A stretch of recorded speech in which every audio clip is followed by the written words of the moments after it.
अखंड सौभाग्य की प्राप्ति के लिए विवाहित महिलाएं साल भर में कई व्रत उपवास करती हैं। उन्हीं में से एक है हरतालिका तीज। हिंदू धर्म में हरतालिका तीज को बहुत ही महत्वपूर्ण व्रत माना गया है। भाद्रपद के शुक्ल पक्ष की तृतीया तिथि को हरतालिका तीज का व्रत रखा जाता है। मान्यता है कि इस व्रत को रखने से अखंड सौभाग्य की प्राप्ति होती है।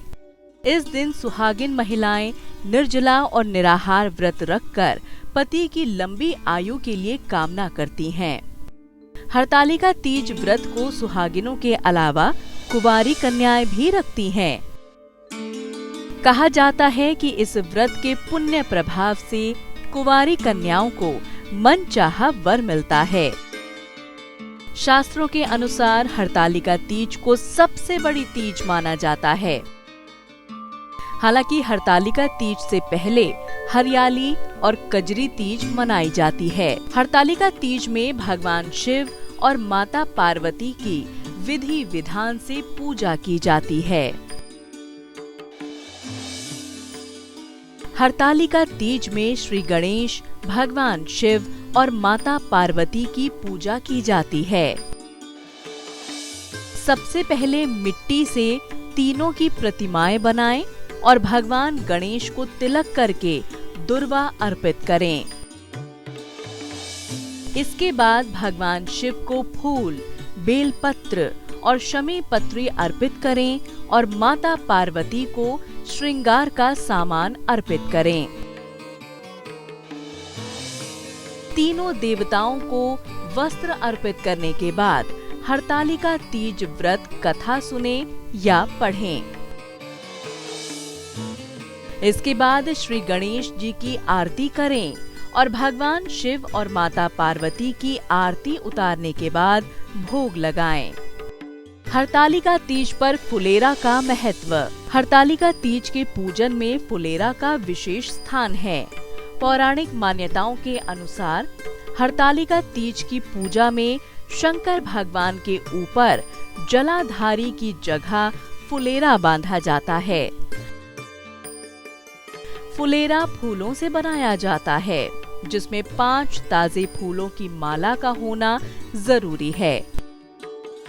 मान्यता है कि फुलेरे में बांधी जाने वाली 5 फूलों की मालाएं भगवान भोलेनाथ की 5 पुत्रियों जया, विषहरा, शामिलबारी, देव और दोतली का प्रतीक है।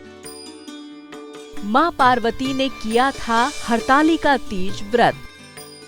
पौराणिक मान्यता के अनुसार माता पार्वती ने भगवान शिव के वरण की कामना के लिए अन्न जल त्याग कर हरतालिका तीज का व्रत किया था। ये कठोर तपस्या 12 साल तक चली।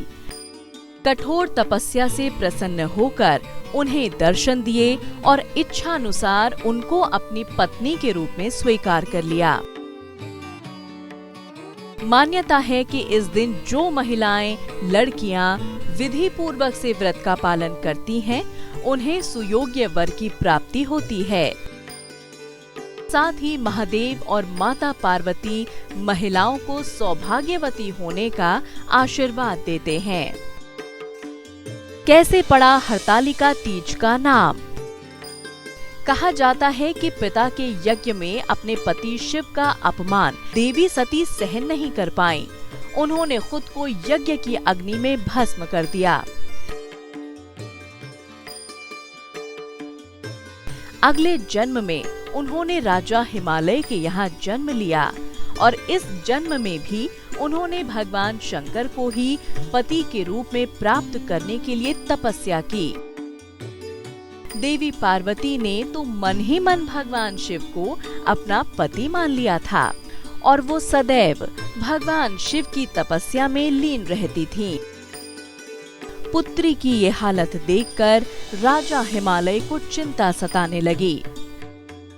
इस संबंध में उन्होंने नारद जी से चर्चा की। उनके कहने पर उन्होंने अपनी पुत्री उमा यानी पार्वती का विवाह भगवान विष्णु से कराने का निश्चय किया।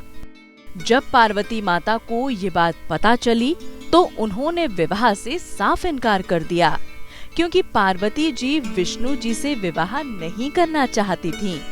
पार्वती जी के मन की बात जानकर उनकी सखियां उन्हें लेकर घने जंगल में चली गईं। इस तरह सखियों द्वारा उनका हरण कर लेने की वजह से इस व्रत का नाम हरतालिका व्रत पड़ा।